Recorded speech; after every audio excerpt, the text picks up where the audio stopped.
byinshi tubasha kwihererana, abatubona ntibabimenye namba, ariko Uwiteka udahishwa ibanga byose azabishyira ahagaragara.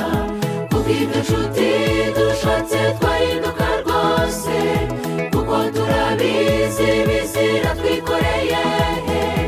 Igishimishije ni uko Umwami yiteguye kubabarira buri cyaha kizanywe ku birenge bye. Bimaze iki guhora dushimwa n'abantu, bitewe n'uko batabasha gusoma imitima yacu, ariko Uwiteka utajya agira icyo ahishwa akababazwa